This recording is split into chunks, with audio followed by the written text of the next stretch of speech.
దేవుని అతి పరిశుద్ధ నామానికి మహిమ కలుగును గాక. ఫర్ టుడే వాక్య సందేశంలోనికి మిమ్మల్ని అందరినీ ప్రేమపూర్వకంగా ఆహ్వానిస్తున్నాను. ఎలా ఉన్నారు? అంతా క్షేమంగా ఉన్నారు కదా? ఈ వాక్య సందేశాలు ఉంటుంది మీ అందరికీ మన ప్రభువైన యేసుక్రీస్తు నామంలో లైఫ్ చర్చ్ వైజాగ్ నుంచి మీకు శుభములు తెలియజేస్తా ఉన్నాను. ఈరోజు మత్తయి సువార్త 19వ అధ్యాయం 26వ వచనం చదువుకుందాం.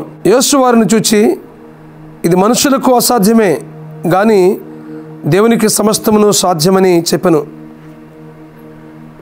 మనుషులకు అసాధ్యమైనది దేవునికి సమస్తము సాధ్యమనే విషయాన్ని యేసుక్రీస్తు ప్రభువారు ఇక్కడ తెలియపరుస్తున్నారు.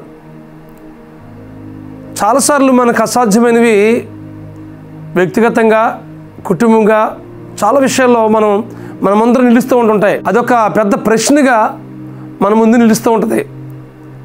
అయితే ఆ సమయంలో దేవునికి మన జీవితాన్ని అప్పగించుకున్నప్పుడు దేవుడు సమస్తాన్ని సాధ్యపరిచే దేవుడుగా ఉన్నాడు. దేవునికి అసాధ్యమైన కార్యం అంటూ ఏమీ లేదు. ఆయన సమస్తము సాధ్యపరిచే దేవుడు. ఆయన పాత నిబంధన గ్రంథాన్ని మనం చూసినట్లయితే ఇశ్రాయేలు ప్రజలు ఐగుప్తు దాసత్వం నుంచి విడిపించబడి కనాన్ దేశానికి ప్రవేశించిన తర్వాత ఎన్నో అద్భుత కార్యాలు ఈ మధ్యకాలంలో చేశాడు.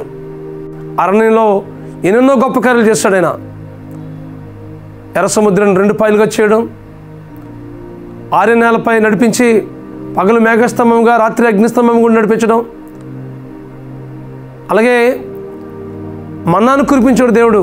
అలాగే నీరు లేదంటే మారాను మధురంగా చేసి నీటినిచ్చాడు. అలాగే బండను చీల్చి దాహాన్ని తీర్చాడు. ఎన్నో గొప్ప కార్యాలు చేస్తాడు దేవుడు. అంటే అది మనుషులకు అసాధ్యమైంది కానీ దేవునికి సమస్తము సాధ్యమని రుజువుపరుచుకున్నాడు దేవుడు.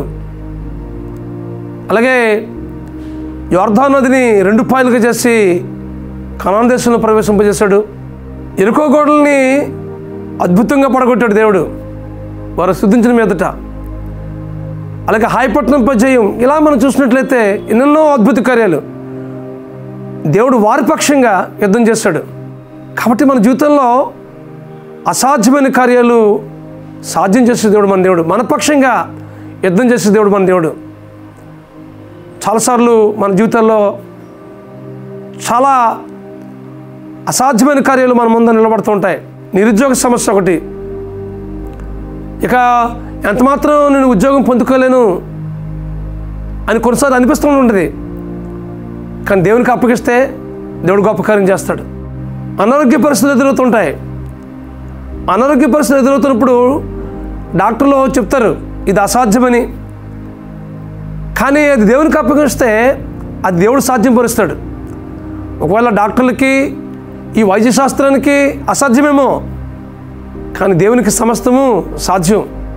అది దేవునికి అప్పగించినప్పుడు దేవుడు గొప్ప కార్యం చేస్తాడు.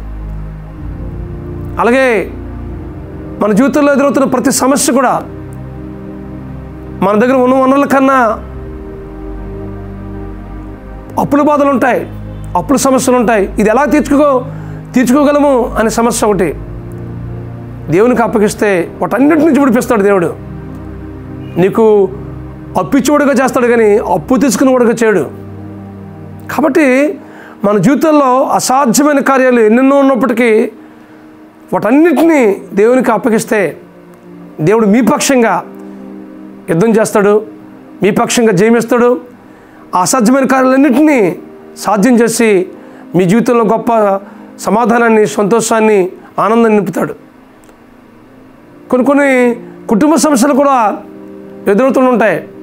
ఇంకెంత మాత్రం ఈ 2 కుటుంబాలు కలవు, తూర్పు పడమరలాగా ఉంటాయి అని అంటుకుంటూ ఉంటాయి. అలాంటి పరిస్థితులు కూడాను దేవునికి అప్పగిస్తే ఆ 2 కుటుంబాలని సమాధానపరుస్తాడు.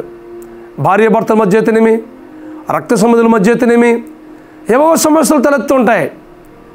వాటిని ప్రభువుకి అప్పగిస్తే వాటన్నిటినీ సాధ్యపరిచి సమాధానకరమైన స్థితిని దేవుడిస్తాడు. ఈ వాక్యం ఉంటుంది మీ జీవితంలో. మీ జీవితంలో ఏదైనా అసాధ్యమైన కార్యం చోటు చేసుకుందా? మీ హృదయంలో చాలా వ్యాధి ఉందా? మీ హృదయంలో ఏమాత్రం నెమ్మది లేని పరిస్థితి కనిపిస్తుందా?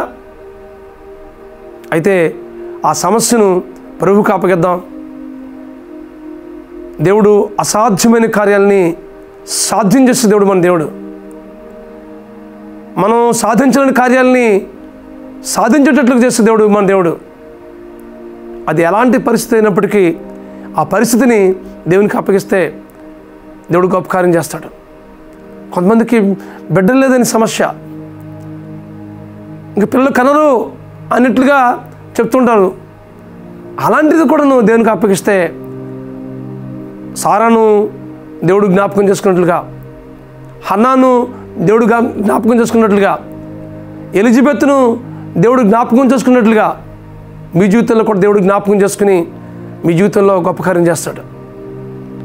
అసాధ్యమైంది దేవునికి ఏమీ లేదు, అంత సాధ్యమే. కాబట్టి మన జీవితాన్ని పరిపూర్ణంగా దేవునికి అప్పగిద్దాం. ఏ సమస్య అయినప్పటికీ, అది ఎంత ప్రతికూలత అయినప్పటికీ దేవునికి అప్పగించు.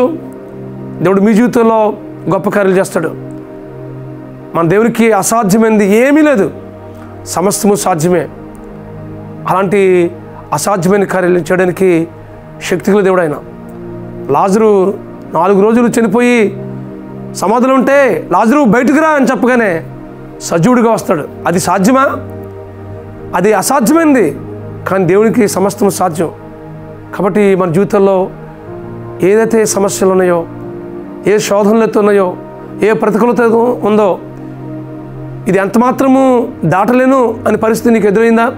వాటన్నిటిని అప్పగించు. దేవుడు నీ జీవితంలో గొప్ప కార్యం చేస్తాడు.